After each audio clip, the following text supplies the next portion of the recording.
Hi, I'm Luann Hammond, DrivingTheNation.com. I am here with Mayor Arakawa from Maui.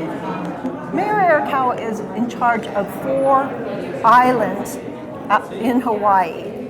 And as we all know, it can be expensive living on the island, especially when it comes to importing gasoline. You've come up with some amazing ideas and you're implementing them.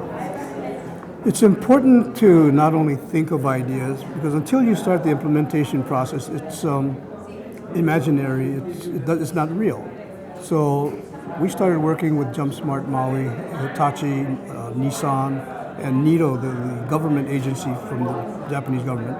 They've invested over $30 million in our community to do experiments on electric vehicles as well as smart grid projects. Entire focus being for areas that don't have natural petroleum, we all have to import our fuel. You gave some impressive numbers on how much it costs to import fuel over to your islands. Yes, we spend between $4 and $6 billion a year from Hawaii. And the number is a wide range because we don't know what the petroleum companies are going to charge.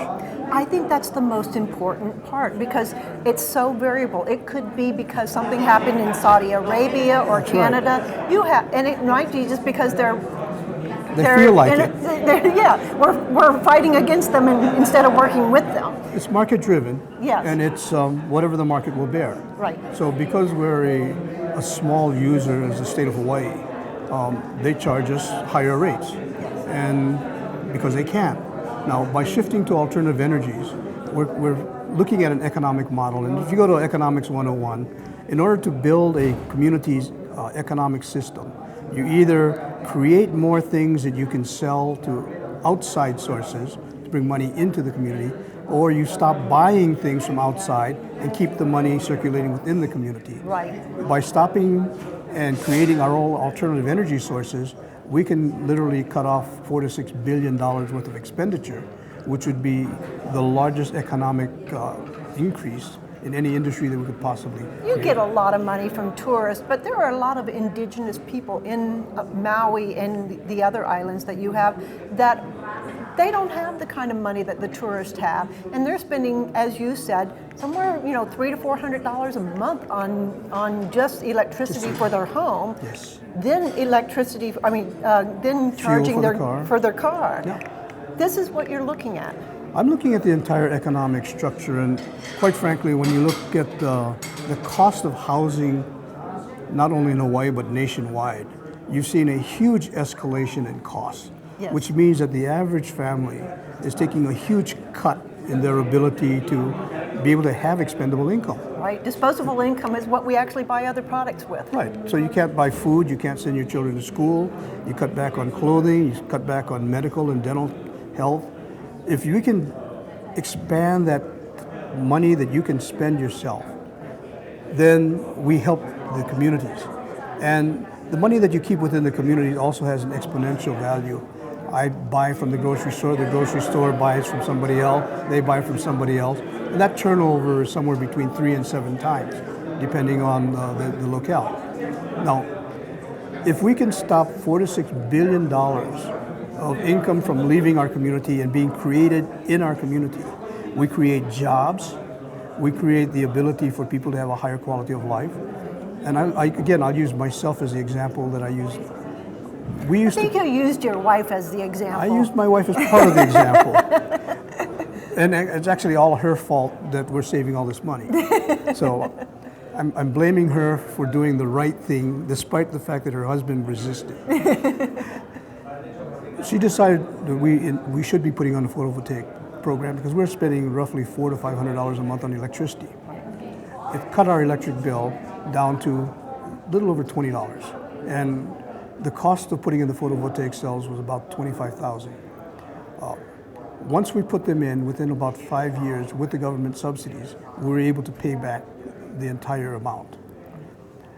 She bought an electric vehicle, which was theoretically supposed to be a replacement for my car, but she loves the electric vehicle, and because I don't want to see her stranded on the side of the road with the vehicle that's not as good, she has the new car. The Nissan Leaf. She has the Nissan Leaf. In silver, I understand. In silver. We charge it from the photovoltaic system on our roof, so we pay nothing extra for the charging of the car. Beautiful. No, that saves $200 to $300 a month Right. off of our fuel costs. The Nissan Leaf, the rental is what would be a standard rental for any other car I buy, pretty close. Right. So the savings to us for changing over to a photovoltaic system has been roughly $600 to $700 a month. I imagine you have children or grandchildren, We have children. and I would imagine that during the future years, what you're looking at also is not just how less you will spend on energy, but how much cleaner your island would be. Well, the reality is when you're traveling worldwide and you're looking at the carbon footprint, areas like China where Beijing, they're having to wear respirators during the day because the smog is so heavy. Right. And you go to Korea and you're seeing that smog from China come all the way down to Korea Right. and Japan. And you come to the United States and you go to California and you see the smog on the freeways. It's not healthy. Right. The air is being polluted to the level that it affects people's health. The cost of healthcare goes up. That's why one of the biggest costs that any family has right now is their medical bills and the medical premiums that they're having to pay. If we can diminish the medical premiums by having healthier people because of a healthier environment, and at the same time, because you have more expendable income, you're happier, you have less stress. It's true. You get some of the good things that you want to be able to have. Why not move in that direction? Right. I mean, if we were to ask the entire school of fifth graders, they would all tell us that makes more sense. It makes, I mean, children are amazing, aren't they? Yeah. You know, you're just going to have one huge problem, though. Which You're is? going to have more people wanting to come to your islands. We're already one of the most popular spots in the world. Well, I did the Maui Marathon there, just for that reason. Yes, and that's one of our biggest challenges is Yes. the cost of housing has gone from, in the last 15 years, from about 250,000 to about 700,000. Yes, So you're seeing that in most of the major cities. You're seeing that all over the nation. yes. As we're pricing ourselves out of housing, we're forcing people to work 2 and 3 jobs. We're creating huge homeless populations. Yes. And unless we can give benefits back to our communities, we can put money back into the pockets of people that are earning that money, working as waitresses, working, in labor jobs. What good is having a wealthy nation that people cannot enjoy and appreciate? Right. So what we're talking about is everyday families being able to have that kind of savings. And when was the last time your boss offered you a $500 pay raise? Or in your case, as the government.